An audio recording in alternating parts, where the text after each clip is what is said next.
Hey there everybody, and welcome to this video on 12 tips to stop feeling invisible. I'm your host, Dr. Elise Snipes. Now, part one of this series talked about reasons people might feel invisible. So if you haven't already looked at that one, I would suggest checking it out because it might help you understand how you got to the place where you feel invisible. In this video, we're going to talk about ways to start moving forward.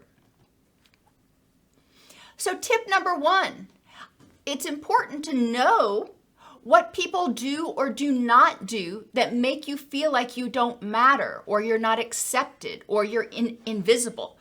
What is it, and I make a one page for what is it that people do that make me feel invisible, like talking over you or making decisions for you or assuming they know what you want.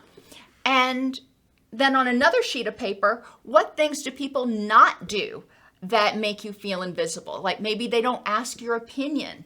Maybe they don't invite you to do things, maybe, whatever it is. But make those lists, because until you understand specifically what people do or don't do that is making you feel invisible, you're gonna be hard pressed to address it.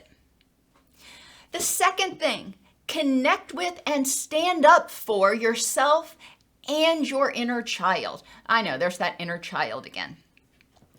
Often people feel invisible when they're not getting their needs met, but they can't ask for what they need because they don't even know.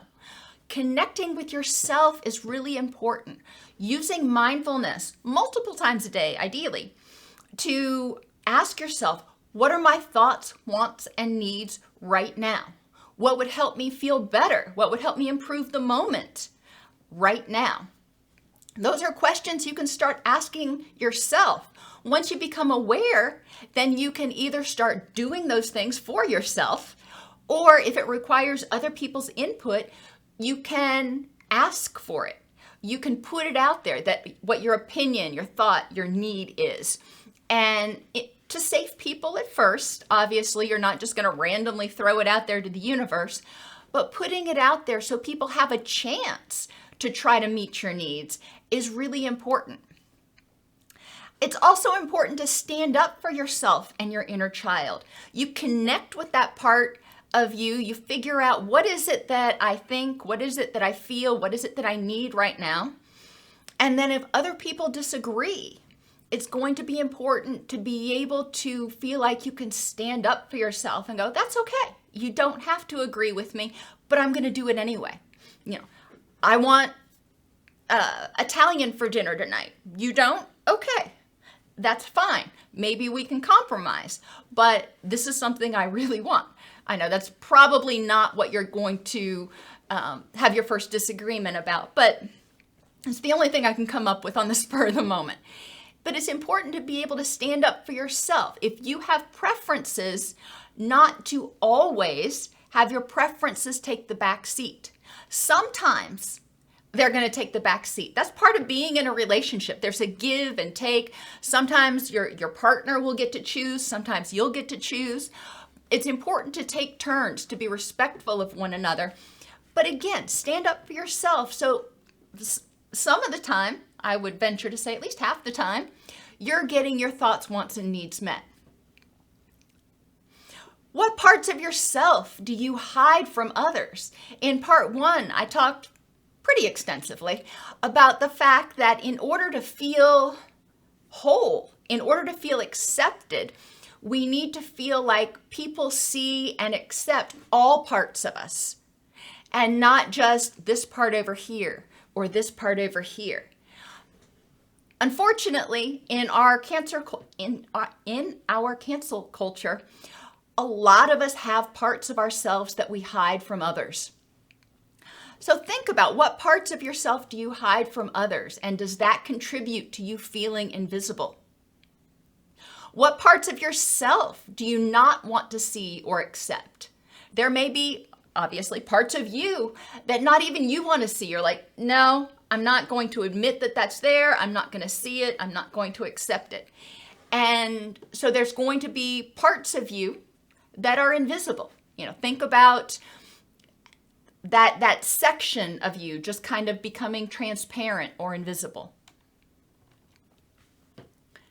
It is important to use your assertiveness skills to ask for what you need or want and stop expecting other people to notice or read your mind. A lot of times we expect this out of our significant others. If we're having a bad day, we come in, we flop down on the sofa and huff.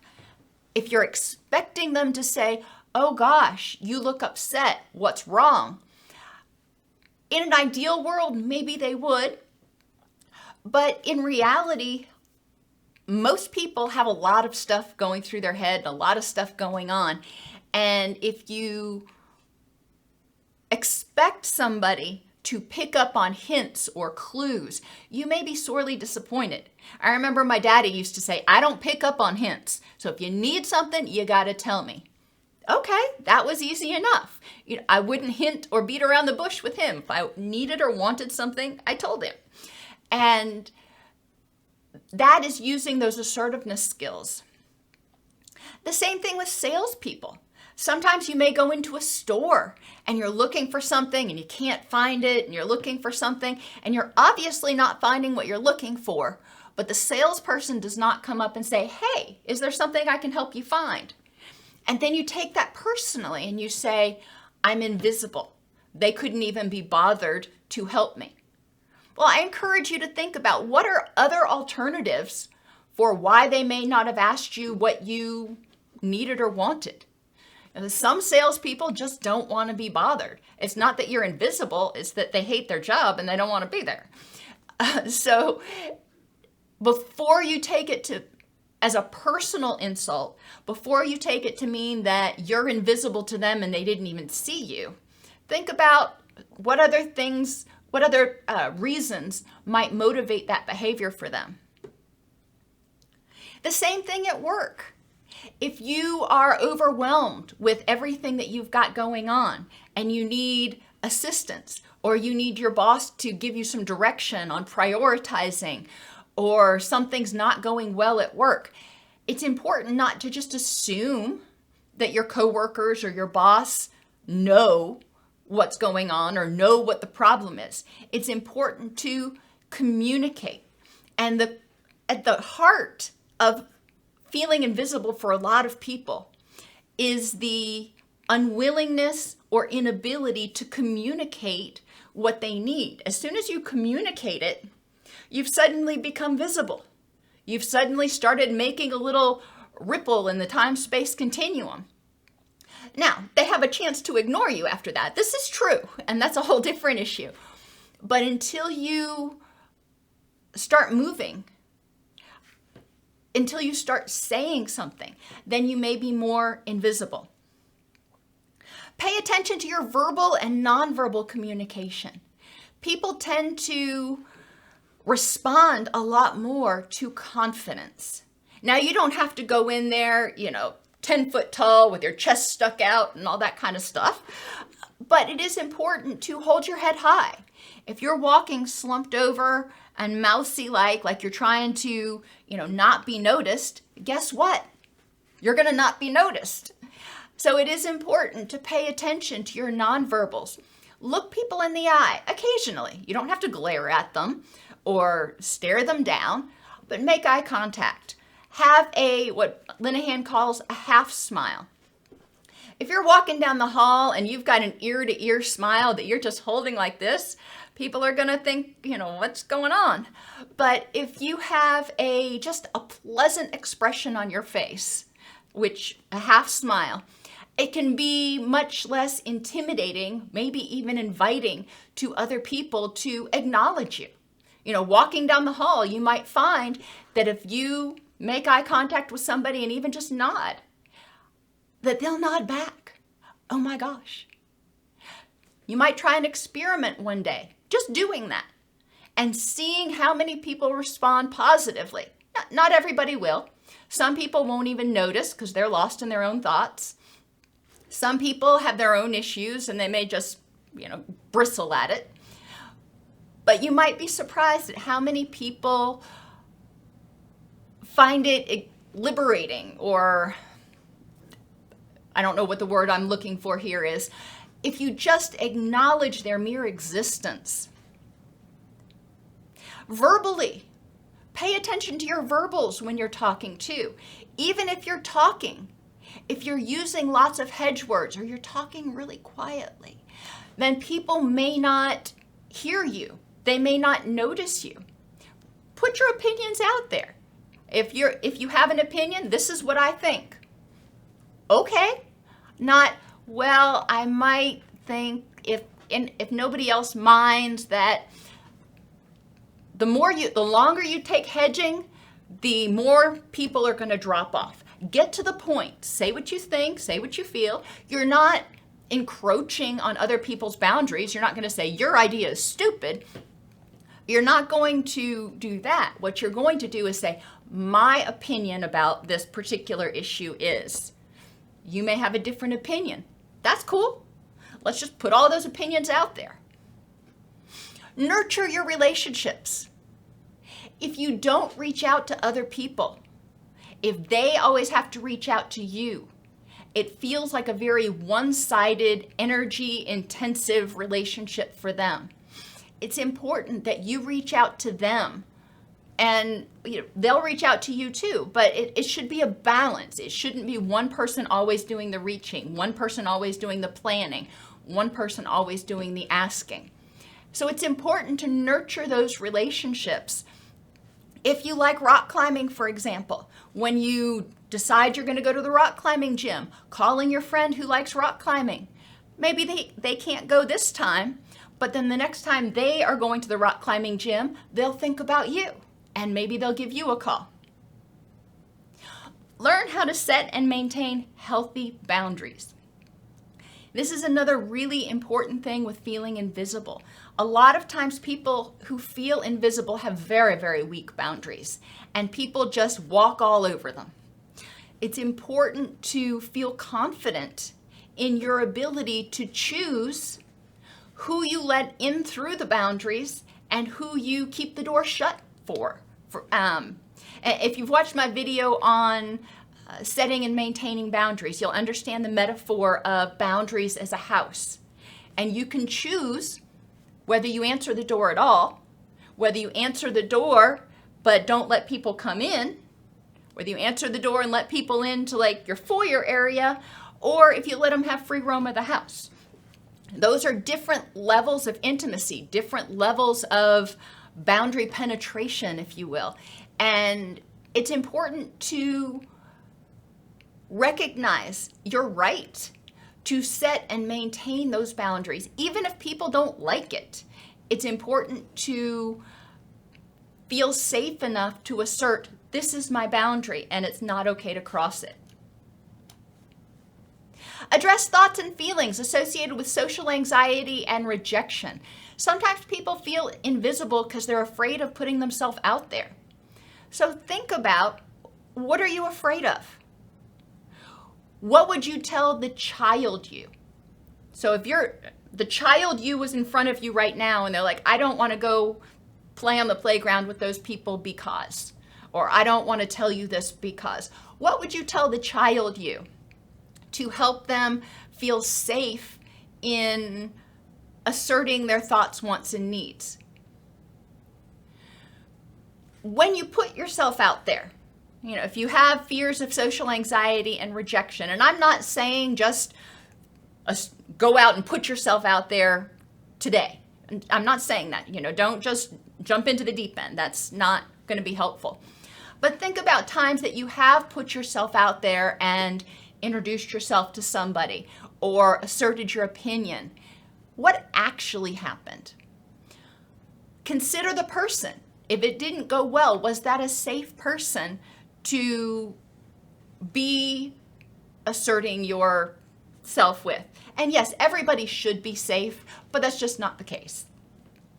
And there are going to be people, go back to those boundaries. There are going to be people that we share our deepest thoughts and opinions with, and it's safe to do so. And there are going to be people that we don't, because we don't know if it's safe to do so. But when you share your thoughts and opinions as appropriate, what actually has happened most of the time? Stop assuming you were overlooked. And we talked about this a little bit with salespeople, but a lot of times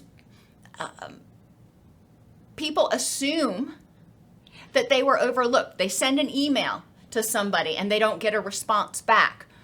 Well, they must be ignoring me. Or the email got caught in the spam filter, or you forgot to hit send, or they accidentally deleted it because they got so much spam that day. There's a lot of reasons why somebody might not respond to an email. Same thing if you're walking past somebody in the grocery store and they don't respond to you. Even if you think you make eye contact with them, they may be so lost in their own thoughts that they don't even notice. Explore. Try to think of 3 alternative reasons why that person didn't notice you or why you were overlooked in that situation. Maybe you apply for a job and you didn't get it. Well, is it you? Are you invisible? Or is it that you didn't have all of the qualifications that they were looking for, or there was a better applicant, or one other alternative? And don't over-personalize people's behavior. And this kind of sums up a lot of what we've been talking about. But a lot of times, if somebody is not paying attention to us or slighting us, it may not be about us at all. They are dealing with their own stuff. And it's so important to recognize that other people have stuff too. Other people may feel equally as invisible. And when you have 2 invisible entities that are trying to get noticed by one another, guess what? Neither one's going to notice because both are invisible. You can't notice something that's invisible. So it is important not to over-personalize things. Look at your behavior. Say, all right, was there something that I did, or was there something that I could have done differently in order to be more visible in this situation, or in order to be heard in this situation? And if not, then consider maybe it was more about them. Evaluate your current or potential relationships to see if you're discounting possible genuine connections. Sometimes we feel invisible. We feel like nobody notices or nobody wants to hang out with us or whatever the case may be. And it may be because they're waiting for you to approach them. Or maybe it's because you've just kept yourself so walled off that they've tried to reach out and they've just run into that wall. And sometimes we do this when we feel invisible. We may do this because we're afraid that if we reach out, they're going to reject us. Or we're afraid that if we say yes and, accept an invitation, then they may not end up liking us and we may be rejected. So sometimes we hide. Sometimes we keep those walls up to keep from getting hurt. But at the same time, we end up feeling invisible and isolated. Evaluate your motivations. Do you sacrifice yourself to feel needed and prevent abandonment? Sometimes we feel invisible because we're not getting our needs met because we're so busy meeting everybody else's needs. We put ourselves out there, we put ourselves out there, we put ourselves out there until we're burned out, and then we get upset that nobody's rushing to our aid. Well, have we asked for help? And what part of this do we need to take responsible for? And I have the friendship test down here. Look at your behaviors and your motivations for what you do. If your friend were doing the exact same thing you are, would you caution them about self-sacrifice in order to prevent abandonment? It's important to kind of step out and go, if somebody else were acting like this, would I be concerned for their welfare? Another thing you can do is enhance your self-esteem. If you know what you want and you can assert your thoughts, wants, and needs, then you give people the chance to meet them. You also give people the chance to say, no, that's not my cup of tea. That can be really scary. If you enhance your self-esteem, then the minority of people that say, yeah, no, not for me, okay, it's not going to be that big of a deal. But if you're the only way you have esteem, the only way you feel okay is if everybody likes you all the time, you're going to be in a state of anxiety a lot of the time. Write down a list of everything you look for in a friend.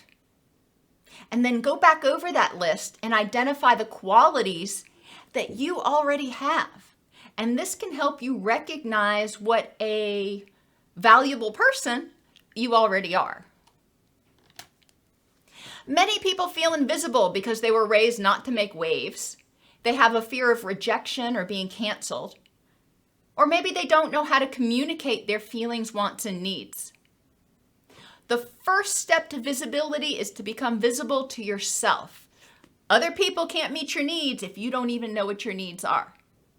The next is to start becoming visible to others through assertive communication and radical acceptance.